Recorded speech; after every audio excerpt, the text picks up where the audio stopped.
Hello and welcome to Schrodinger's Tarot. So my name's Leanne and today we're going to be having a look at the Tattoo Tarot, specifically the independently published The Tattoo Project, where 72 tattoo artists from across the globe were brought together to design a 78 card tarot deck. So each card is designed by a different artist. So I got this off of eBay. So it was produced in. Just take a quick look. I think it says at the back. 2008. So obviously it's been out quite a while. This is one of 1,000 that was published. It's actually number 123 of 1,000. But from the looks of it, it is still available, so I don't think it's sold all that well. But I'll leave a link to the website in the description. So obviously you can see here we've got this book. So this is a ginormous book. So you would think that it has a lot of information in it. So like I said, each card is actually designed by a different artist. Now, in the front of the book, every single card is listed with its page number, and next to it is the actual artist and the tattoo studio, I assume, or the tattoo sort of their name on there. But if we take a look here at the Fool, so you can see we've got this full colour image. This just happens to be not a coloured card. If you look at the full colour image with some zoomed in sections of the card. But then when it comes to the actual meaning of the card or any sort of description into why the artist chose what they chose, we don't get any of that. Instead we get the title here of the card at the top. It translated into 3 languages. We get the artist, the tattoo artist, either the shop name or the Instagram tag or something along those lines, the country of origin, and then you get this little tiny bit here. So for the Fool it says openness, confidence, freedom, start. Being the Fool, you're free to experiment and to learn of it. Free not to know the answers or to change your position. Rely on your ordinality and realise your personal independence. Take possession of your personal freedom. And then down here is the exact same thing, but translated again into 3 different languages. And that's exactly what it is for every single card. Just some meaning about the card, and that's it for all of the 78 cards. And then at the back, there's just a very simple 4-card spread, again translated into multiple languages. So the book is not a lot of help. In fact, this deck itself seems more like an art project than an actual functioning deck. So firstly, I'm going to mention, obviously I've said about the book, it's not exactly helpful if you're wanting to use it to read or learn about the artwork itself. But the actual cards themselves when they came, the cardstock was extremely thin. Like, this is just vaguely thick paper. It didn't even feel like card. It was that thin. So I actually rebacked the entire deck. Now I keep it in this little Radley bag. But you'll notice straight off the bat, these are giant cards. So if we take a sort of a standard card size here for comparison, you can see it's much bigger.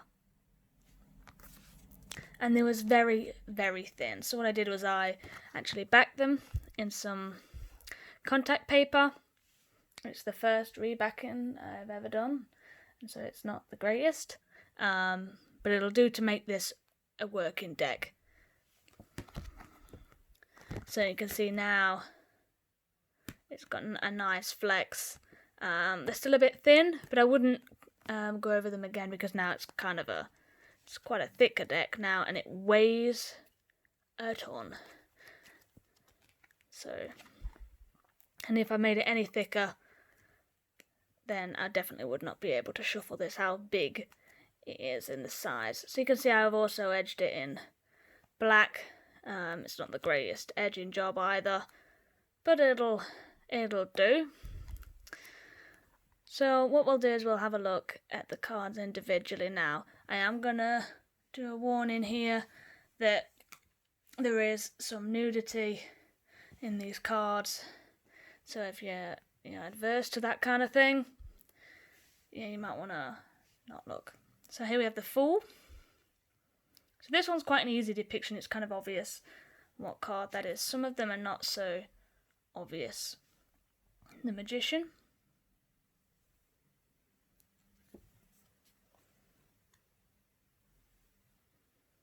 So obviously, because they've been done by all different artists, you get a lot of different art styles. And like I said, they're all tattoo artists, so this is a little bit of a creepy emperor. If we actually zoom in and have a look here, you can see it's got cut out newspaper writings of politician, cops, racism, power, corruption, religion, which is quite an interesting take on the emperor. Here we've got the Hierophant. This is one of my favourite cards. It really looks quite interesting. It definitely looks like a tattoo. I also like the fact that it's clearly a woman. Here we've got the Lovers. So again, this is a more traditional depiction here. The Chariot is a really nice image. The artwork on this is really, really pretty. And again, it's quite clear that this is the Chariot. So another thing about this deck, what makes me not entirely sure that this was made to be a working deck, is the fact that both Strength and Justice have got the number 11 on them.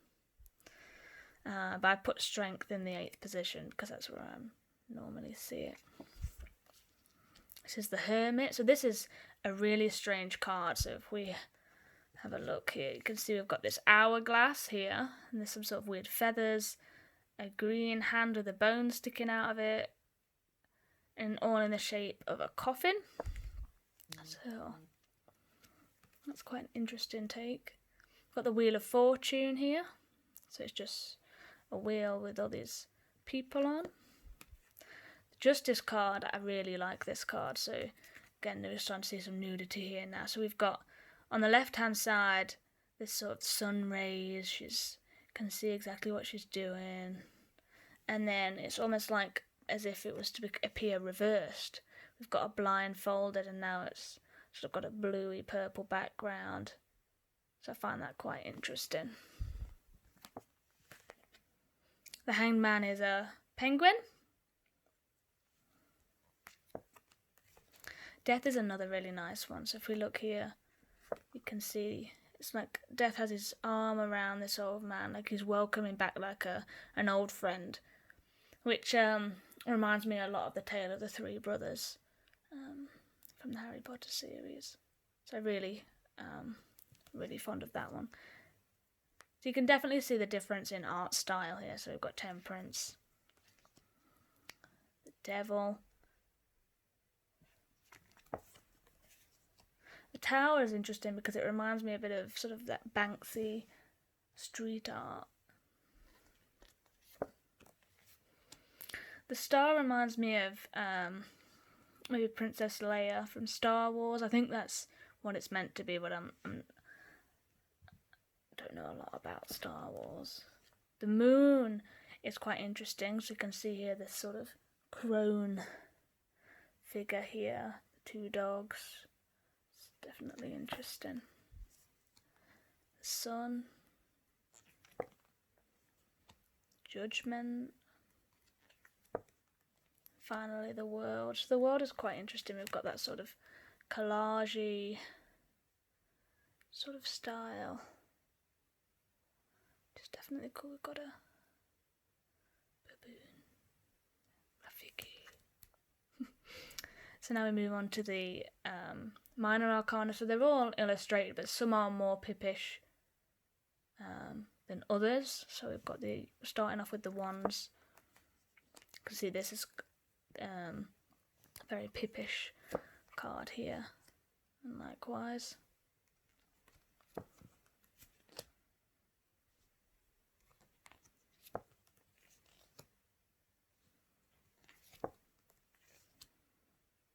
We've got a little bit more of a scene for the Six of Wands.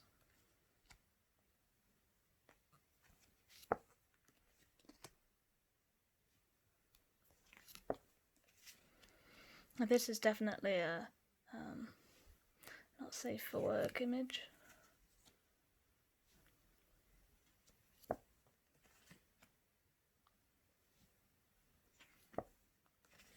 This is one of my favourite cards.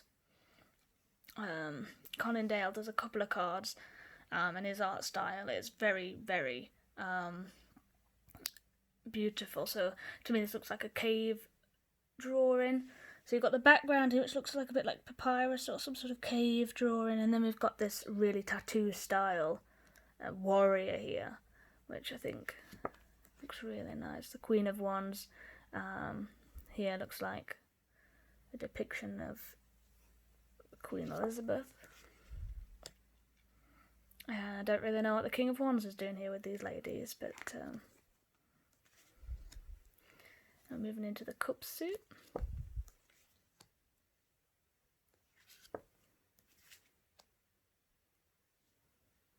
So I think that the fact that we've got all these different art styles does make the deck a little bit disjointed. Now here we've got like a full-blown scene here rather than a pip style for the Five of Cups. And then we have this interesting scene for the Six of Cups. Some of them it's not clear how they relate back to the traditional card meanings.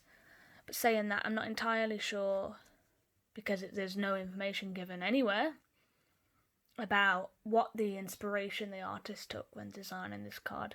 Now the Seven of Cups is very clear that it takes the original meaning into account. You can definitely see the choices here.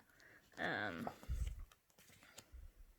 then the Eight of Cups is very pippish. In fact, if we take a look at this one, we can see that this gold cup here has this like phoenix type creature on it. And if we turn it upside down and look at the blue side, we can see we've got a bat. So that's quite interesting.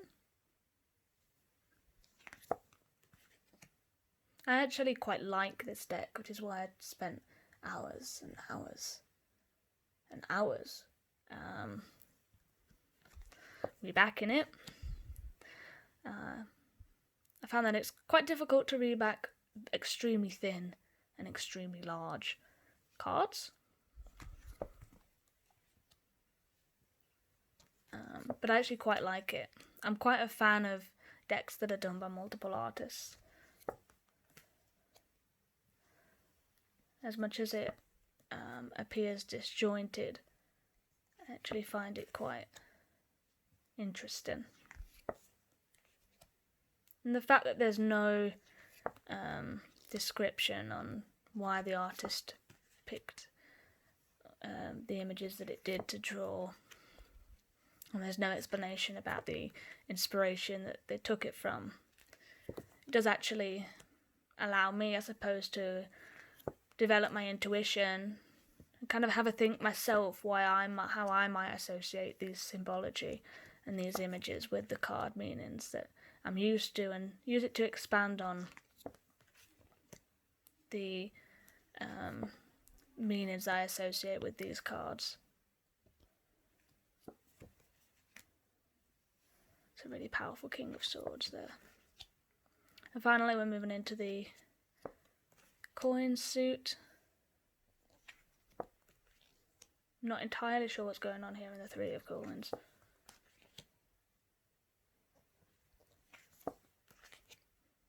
You can see the difference. Some are just 4 coins.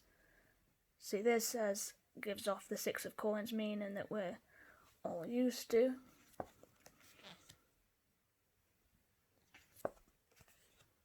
This one's quite interesting because it's a bit of sacred geometry going on here. It's of the star tetrahedron. Now, I don't know anything about the star tetrahedron, but it's definitely interesting. We've got some interesting faces as well. Some of these people. This is one I really like. It's really bright and colourful. The 10 of coins.